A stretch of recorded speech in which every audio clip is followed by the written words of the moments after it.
하나님의 말씀 마태복음 6장 11절부터 15절 말씀까지입니다.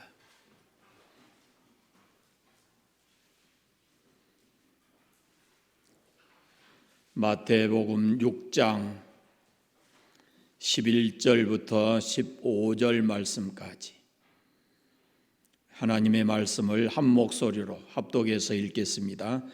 오늘 우리에게 일용할 양식을 주시옵고 우리가 우리에게 죄 지은 자를 사하여 준 것 같이 우리 죄를 사하여 주시옵고 우리를 시험에 들게 하지 마시옵고 다만 악에서 구하시옵소서. 나라와 권세와 영광이 아버지께 영원히 있사옵나이다. 아멘. 너희가 사람의 잘못을 용서하면 너희 하늘 아버지께서도 너희 잘못을 용서하시려니와 너희가 사람의 잘못을 용서하지 아니하면 너희 아버지께서도 너희 잘못을 용서하지 아니하시리라. 아멘. 십계명을 펴겠습니다. 제5계명을 같이 하겠습니다. 제5는 내 부모를 공경하라. 그리하면 내 하나님 여호와가 내게 준 땅에서 내 생명이 길리라. 아멘.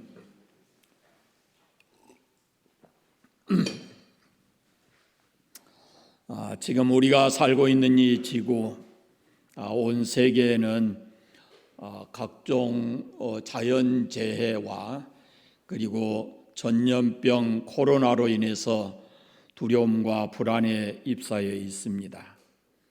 그리고 정치계나 또 노동계나 이런 데를 보면 미움과 증오로 가득 차 있고 응징과 보복, 또 이 보복의 테러 이런 것들이 계속되고 있습니다. 세계 곳곳에서 테러와 쿠데타로 인해서 수많은 사람들이 희생되고 고통을 겪고 있습니다. 뿐만 아니고 우리나라 안을 보시면 이제 대통령 선거를 앞두고 대통령이 되겠다 하는 사람들을 보면 참 답답하기도 하고 분노의 감정이 들기도 하고 또 국회의원들의 모습을 보고 있으면 한심하기도 하고 참 안타깝기도 하는 그런 심정이 들 때가 많이 있습니다. 하루도 그냥 넘어가는 날이 없지요. 서로 싸우고 물고 찢고 그러고 있습니다. 나라가 참 잘 되기를 소망하지만 참 안타깝고 답답한 마음이 많습니다. 이에는 이 눈에는 눈이라는 이 철저한 보복과 또 안갚음이 재현되는 한 이 땅에는 참 평화가 이루어지기가 어려울 것이다 라는 생각입니다. 김대중 전 대통령에 관한 유명한 일화가 있습니다. 전두환 정권의 그 군사법정에서 사형 선고를 받고 최후 진술을 한 내용인데 1시간 40분 동안을 자기가 이제 법정에서 사형 선고를 받았는데 최후 진술을 1시간 40분 동안 합니다. 거기 기록에 간 것도 아니고 그분의 연설을 우리가 익히 알지만 그 중에서도 최후의 마지막 남긴 최후 진술이 가운데 이런 내용이 있습니다.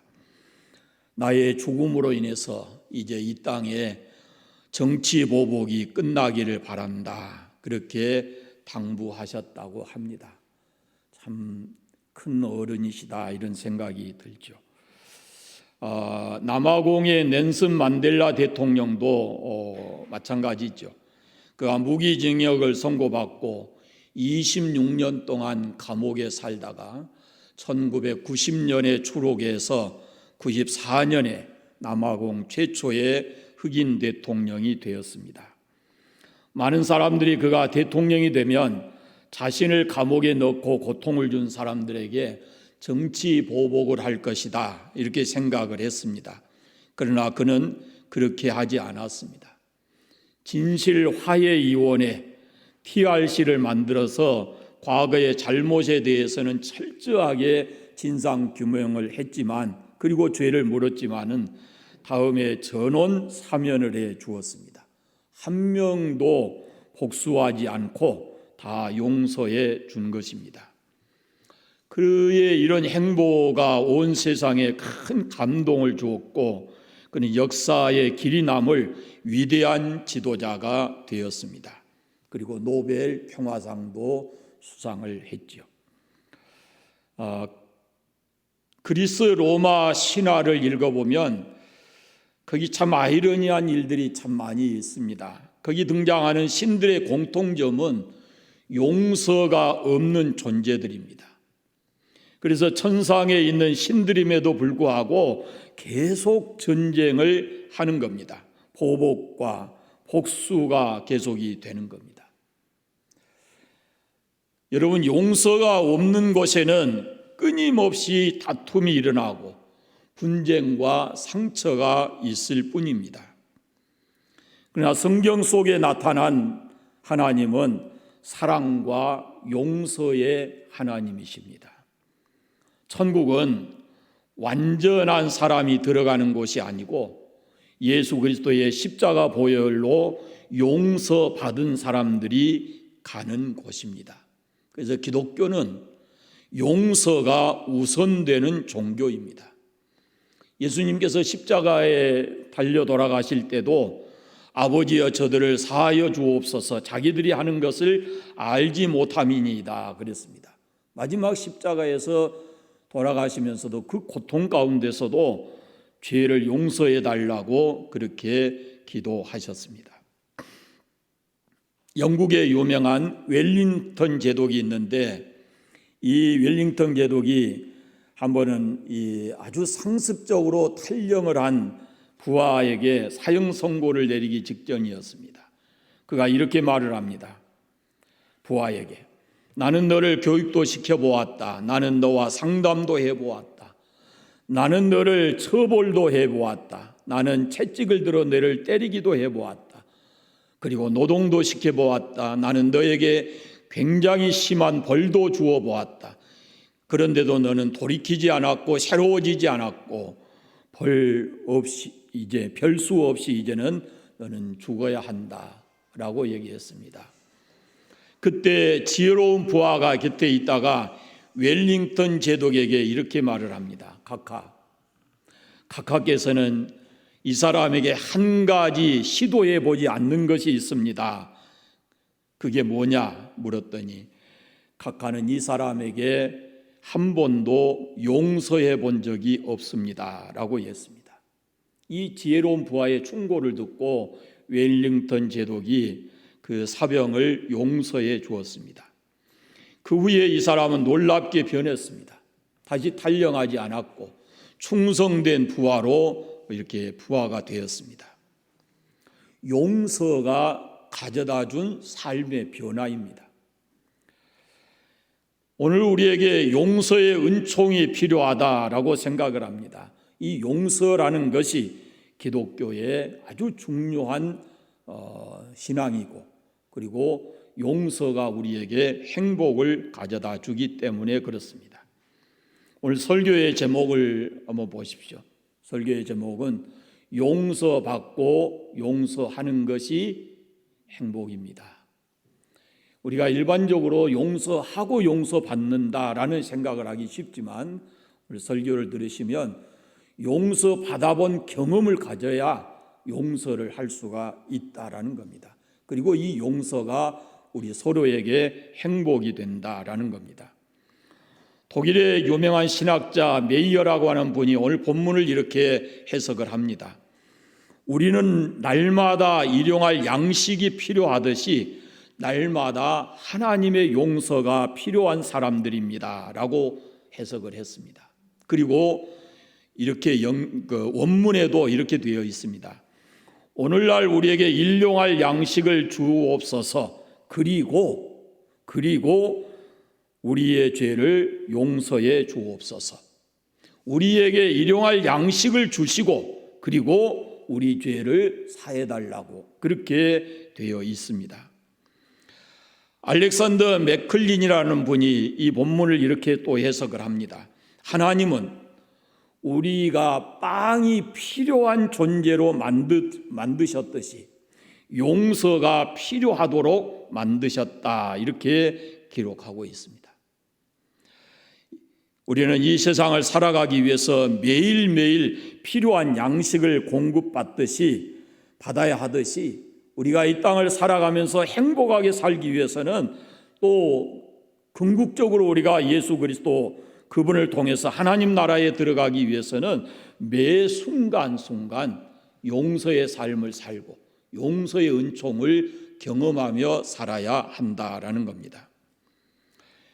여러분, 오늘 우리가 읽은 본문은 예수님께서 가르쳐 주신 마지막 그 주기도문입니다. 이 기도는 내가 용서받기 위한 기도라기보다 내 가슴에 아픔이나 상처를 준 사람을 용서하라고 하는 그런 내용이 담겨져 있습니다. 그래서 잘 들으십시오. 내가 용서받는 기도는 용서하는 기도와 묶여져 있습니다. 이게 따로 떼어져 있는 게 아니에요. 우리가 우리에게 잘못한 사람을 용서해 준 것과 같이 우리 죄를 용서해 달라고 우리가 기도하고 있습니다. 그러니까 내가 용서받는 것은 용서하는 기도와 묶여져 있다는 것을 잊지 않아야 됩니다. 첫째로 생각할 것은 우리 자신이 용서받은 사람이라는 것입니다. 흔히 우리가 이런 질문을 합니다. 당신은 다른 사람을 용서해 보았습니까? 라고 질문합니다. 그런데 저는 이 질문을 바꾸겠습니다. 이렇게, 당신은 당신의 죄를 용서받으셨습니까? 용서받은 경험이 있습니까? 용서받은 기쁨과 감격을 마음에 가지고 있습니까? 라고 묻고 싶어요. 용서받아본 기쁨과 감격을 가지고 있어야, 그래야만 누군가를 우리가 용서하면서 살아갈 수 있다라는 것입니다. 용서해야지 우리 이렇게 많이 생각하고 삽니다. 그런데 삶의 현실에 딱 부딪히면은 그렇게 못합니다. 쉽지 않습니다. 내가 용서해야지 그렇게 생각하지만 결코 쉬운 일이 아닙니다. 그래서 이런 복음성가를 우리가 부릅니다. 내가 먼저 손 내밀지 못하고, 내가 먼저 용서하지 못하고, 내가 먼저 웃음 주지 못하고 이렇게 머뭇거리고 있네. 생각은 있는데 그게 행동으로 옮겨지지를 않는 겁니다. 그러면서 그가 먼저 손 내밀기 원했고, 그가 먼저 용서하길 원했고, 그가 먼저 웃음 주길 원했네. 나는 어찌 된 사람인가? 오 간교한 나의 입술이요, 오 교만한 나의 마음이요, 왜 나의 입은 사랑을 말하면서, 왜 나의 마음은 화해를 말하면서, 왜 내가 먼저 져줄 수 없는가? 왜 내가 먼저 손해볼 수 없는가? 오늘 나는 주님 앞에서 몸둘 바를 모른 채 이렇게 흐느끼고 서 있네. 어찌할 수 없는 이 마음을 주님께 맡긴 채로. 우리가 생각은 하지만 이게 실제로 행동하기가 쉽지가 않습니다. 자존심 때문에 그거 내려놓지 못해서 입술의 말로 잘못했다, 또 내가 손 내밀고 먼저 악수를 청하는 이런 것이 쉽지가 않습니다. 용서라는 것이 그렇게 쉬운 것이 아닙니다. 그래서 우리가 용서에 있어서 생각보다 중요한 것이 뭐냐면은 내가 용서받은 경험이 필요하다는 겁니다. 용서받아본 경험이 강력하게 내 안에 있어야, 그래야만 그 다음 2차적 행동으로 또 다른 사람을 용서할 수 있다는 겁니다. 1820년에 태어나서 1915년에 죽은 세상을 떠난 환희 크로스비라는 여인이 있습니다. 8살 때 안과 의사의 실수로 인해서 두 눈의 시력을 잃었습니다. 맹인이 돼서 95세의 나이로 세상을 떠날 때까지 이 크로스비는 수천 편의 찬송시를 썼습니다. 37살이 되었을 때 크로스비가 자신의 눈을 멀게 한 그 안과 의사에게 편지를 보냅니다. 그 내용 가운데 이런 게 있습니다. 선생님, 정말 감사합니다. 나는 볼 수 없었기 때문에 흔들리지 않고 시에 정진할 수 있었습니다. 육신의 눈이 안 보이기에 그리스도께 대한 흔들리지 않는 소망을 가질 수 있었습니다. 만일 나도 남들처럼 볼 수 있었다면 그토록 좋은 시상이 샘솟듯 솟아날 수가 있었겠습니까? 선생님 감사합니다 라고 편지를 썼습니다. 용서의 글입니다. 자기 눈을 멀게 한 안과 의사를 용서하는 크로스비에게는 육신의 눈 대신에 하나님께서 하나님의 나라를 볼 수 있는 그런 밝은 눈을 주시고 그로 하여금 어마어마한 찬송가사를 쓰게 한 것입니다. 아마 대부분의 사람들은 이때 용서보다는 소송을 제기해서 보상을 받으려 할 것이고 평생 마음에 한을 씻지 못하고 저주를 거듭거듭하면서 살았을 겁니다. 그러나 크로스비는 용서하고 그리고 그의 평생 8,000편 이상의 시를 썼습니다. 지금 우리가 가지고 있는 찬송가에도 그의 가사가 21곡, 21개나 이렇게 찬송가 가사로 들어와 있습니다. 참 주옥 같은 그런 찬송가 가사들이 있습니다. 우리가 잘 아는 255장 우리 죄를 흰눈과 같이 정결하게 해달라고 하는 그런 찬송가, 279장 인애하신 구세주여, 384장 같은 거 나의 갈 길 다 가도록 뭐 이런 찬송가 가사들이 이 크로스비가 쓴 것입니다. 그 중에 279장 인애하신 구세주여 이것도 이 크로스비의 시입니다. 인애하신 구세주여 내가 비오니 죄인 오라 하실 때에 날 부르소서. 주여 주여 내가 비오니 죄인 오라 하실 때에 날 부르소서. 스스로 자신이 죄인임을 깨달은 크로스비는 예수 그리스도의 십자가의 은혜를 잊지 않았습니다. 그 십자가의 은총으로 모든 죄를 사함받은 그로서는 이제 또 다른 사람에 대한 용서하는 그것이 자기가 살아내야 할 신앙인 것을 깨닫고 용서의 글을 쓰고 이렇게 살아간 겁니다. 그것이 크로스비의 위대한 신앙이었습니다. 예수님께서 몇 번이나 용서해야 되냐고 하는 베드로의 질문에 7번씩 70번이라도 용서하라 하신 말씀을 하시는데 이것은 용서에는 한계가 없다라는 말씀을 하신 겁니다. 사랑하는 여러분, 우리는 내가 얼마나 큰 죄를 용서받았는가라는 것을 잊지 않아야 합니다. 나 같은 죄인을 살리기 위해서 예수님, 죄 없으신 하나님의 아들 예수님께서 십자가에 못 박혀 죽으셨습니다. 에베소서에 보면 우리는 하늘과 땅보다 더 높고 크고 또 넓고 깊은 하나님의 사랑을 받았다라고 되어 있습니다. 예수 그리스도께서 대신 죽은 십자가의 그 사랑으로 우리가 우리의 죄를 용서받았습니다. 이제 우리도 그 십자가의 복음을 믿는 우리도 그 십자가의 사랑을 가지고 용서하는 삶을 살아야 하는 겁니다. 용서받은 그 십자가의 사랑으로 확실하게 자기 죄를 용서받은 그 체험이 있어야 그래야만 우리가 2차적 행동을 할 수가 있는 것입니다. 먼저 내 자신을 살펴보십시오. 나는 과연 용서받은 기쁨과 감격을 가지고 있는가? 용서받은 자인가? 라는 것을 생각하십시오. 그렇다면 용서하는 삶을 살아야 합니다. 예수님께서 이런 비유를 하셨습니다. 1만 달란트 빚진 종이 있었는데 주인이 그 종의 빚을 다 탕감해 주었습니다. 평생 갚아도 갚을 수 없는 죄를 다 용서해 주었다는 말씀입니다.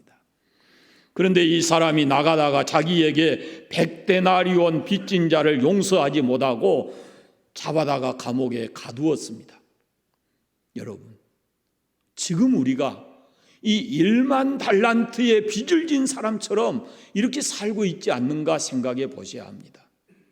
내가 하나님께로부터 씻을 수 없는 죄를 용서받았는데 우리가 살아가면서 작은 죄를 용서하지 못하고 살아가고 있지 않는가라는 것입니다. 주인이 이 사람에 대해서 어떻게 한 줄을 우리가 다 압니다.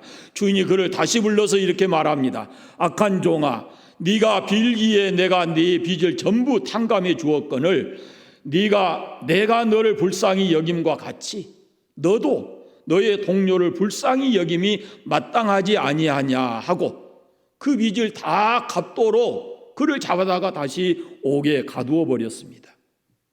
그리고 예수님께서 이 비유의 마지막에서 이렇게 말씀하십니다. 너희가 각각 마음으로부터 형제를 용서하지 아니하면 나의 하늘 아버지께서도 너희에게 이와 같이 하시리라 그럽니다. 여러분, 주께로부터 죄 사함을 받으셨습니까? 그에 대한 신앙이 확실하지 않다면 십자가를 다시 사모하셔야 합니다. 십자가 밑에 다시 가셔야 합니다.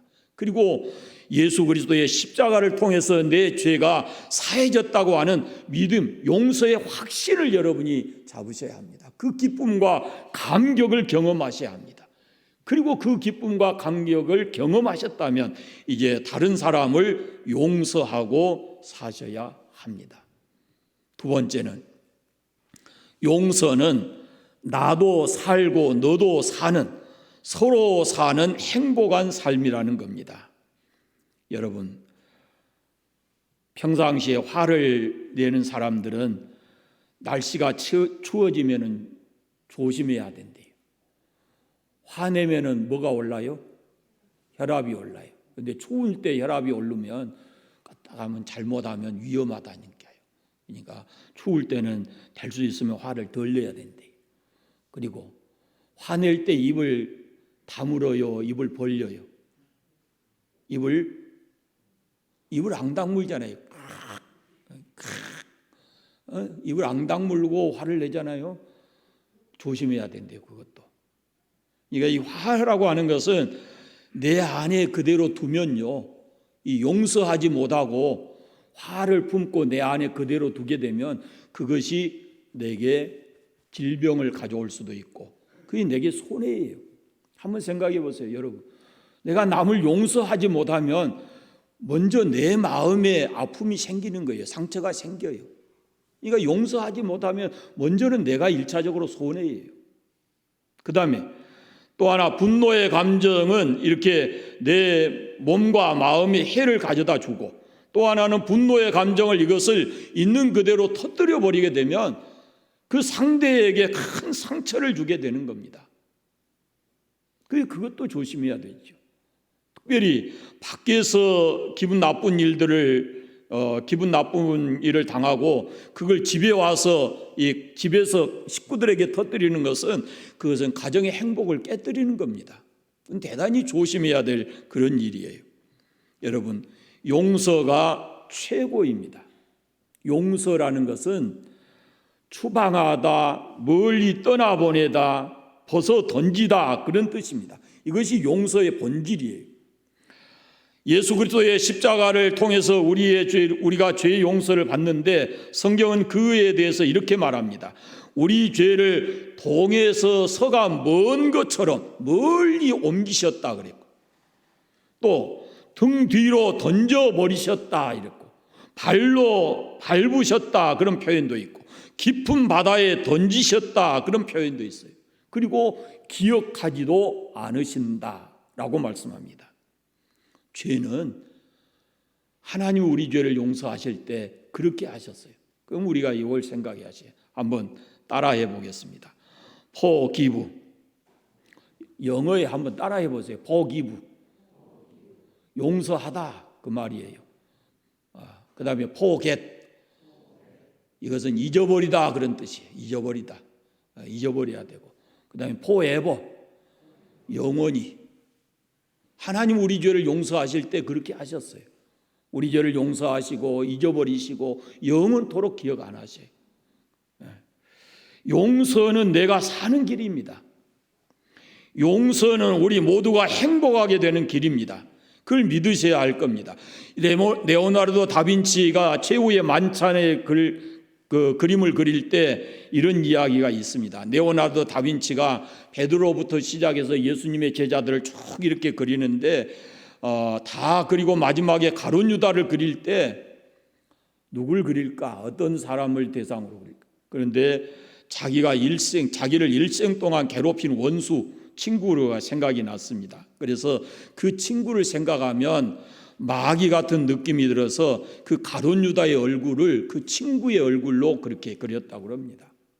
다 그리고 이제 마지막에 가운데 센터에 예수님을 그려야 되는데 예수님의 그림이 좀처럼 그 영상이 떠오르지 않는 겁니다. 한 달, 두 달 지내도 예수님의 얼굴을 그릴 수가 없습니다. 그래서 한 수도사를 찾아가서 이렇게 자기 고민을 털어놓았는데 그 수도사가 바로 이런 얘기를 합니다. 자네를 고통스럽게 하는 그 친구를 용서하지 않고는 예수님의 얼굴을 그릴 수가 없을 것이세, 그렇게 자문을 했어요. 그러니까 레오나르도 다빈치가 곧 무릎을 꿇고 하나님 앞에 회개하고 그 친구를 용서하는 그런 기도를 하고 그리고 찾아가서 그에게 용서를 구했다 그럽니다. 그런 후에 마음의 눈이 열려서 예수님의 얼굴을 그릴 수 있었다라고 합니다. 용서는 내가 사는 길이고 용서는 우리 모두가 다 행복하게 살아가는 길입니다. 그래서 반드시 용서해야 합니다. 사도 바울은 이렇게 간곡하게 호소합니다. 서로 친절히 대하며 불쌍히 여기며 하나님께서 그리스도 안에서 여러분을 용서하신 것과 같이 서로 용서하십시오 라고 말합니다. 사랑하는 여러분, 예수 그리스도의 십자가의 용서를 경험하셨습니까? 여러분 안에 그 죄의 용서에 대한 기쁨과 감격을 가지고 있습니까? 용서받은 기쁨과 감격을 가지고 살아야 합니다. 이것이 만약에 희미해졌다면 그걸 다시 회복해야 합니다. 내 안에 용서의 기쁨과 감격이 사라져버리면 우리의 신앙은 냉랭해지는 겁니다. 십자가의 용서의 경험을 우리가 확실하게 부여잡지 않으면 우리의 신앙은 형식적이 되기가 쉽습니다. 그래서 그 은혜 잊어버리면 안 됩니다. 이거 다시 회복해야 하는 겁니다. 그 다음에 그런 용서의 경험을 가지고 있다면 이제 용서받은 자로서의 삶을 살아야 합니다. 그것이 바로 용서하는 삶입니다. 용서하는 것은 용서받은 자로서의 마땅한 삶인데 그것이 내가 살고 너도 살고 우리가 함께 행복하게 살아가는 것입니다. 그런데 그 용서가 쉽지가 않다라는 겁니다. 그래서 뭐 해야 되냐? 기도해야 하는 겁니다. 내가 아무리 생각하고 그걸 실천하려고 해도 나의 이 자존심과 그것이 허락하지 않는 한, 그걸 내려놓지 않는 한 그걸 실행할 수가 없는 겁니다. 그래서 하나님 앞에 기도하고 성령의 도우심을 받아서 그가 내 발걸음을 인도하고 그가 내 입을 열게 하고 그리고 나아가서 그의 손을 내밀어 그의 손을 잡게 하는 성령의 강한 역사가 있어야 그것이 가능한 것입니다. 저는 이 부분에 이런 생각을 해요. 제가 9시 예배 때는 말씀드리지 않았는데 이 부부간에 살아가면서도 이게 참 힘든 거예요. 내가 잘못했다라고 말하는 것이 평생을 살면서도 그게 쉽지 못한 사람들이, 안 되는 사람들이 있어요. 근데 그거 못하고 살면 결코 행복할 수가 없는 거예요. 잘못을 잘못으로 인정해야 그 다음에 서로가 하나 돼서 행복하게 살아갈 수 있다라는 말씀입니다. 여러분 잊지 마십시오. 우리에게 일용할 양식이 필요하듯이 우리는 용서받고 용서하는 삶이 필요한 사람들입니다. 이 순간에 아마 여러분 가슴 속에 용서 못한 사람을 품고 계신지 않는지 모르겠습니다. 설교 듣는 동안에 내내 어떤 사람이 생각나지 않았을지 모르겠습니다. 용서하십시오. 용서해야 합니다. 그래야 내가 행복한 것이고 용서받은 그 사람도 행복할 것이고 그리고 함께 행복한 삶을 살아갈 수가 있는 겁니다. 원수 갖고자 하는 마음 품으면 안 돼요. 보복하려고 하는 감정을 버려야, 그래야 내가 행복해지는 것입니다. 주님의 사랑으로 용서받았습니다. 이제 주님께로부터 받은 그 사랑으로 용서하고 살아가시기를 바랍니다. 근데 우리 사람의 약점이 또 뭐냐면, 용서했다 그러면서도 어느 순간에 다시 또 문제가 꼬이게 되면 그걸 또 끌고 오는 거예요. 또 끌고 와. 그래서 그걸 다시 또 되씹어요. 말씀드렸잖아요. 주님께서는 우리를 용서하시되 기억도 안 하시고 등 뒤에 던져버리시고 멀리 옮기시고 발로 밟고 바다에 던지셨다고. 주님은 우리를 그렇게 용서하시고 다 잊어버리셨는데, 우리는 또 어느 순간에 그걸 또 끌고 와서 그걸 문제 삼고 또 크게 만들어내는 거예요. 그거 안 됩니다. 그래서 다시 한번 이 말씀을 기억하십시오. 포기부, 용서해야 되고, 포겟, 잊어버려야 되고, 포에버, 영원히 잊어버려야 된다라는 것입니다. 용서하고 사십시다. 서로 용서하고 살아서 나도 너도 우리 모두가 다 그리스도 안에서 행복한 삶을 살아가게 되시기를 바랍니다. 기도하겠습니다. 하나님 아버지, 감사합니다.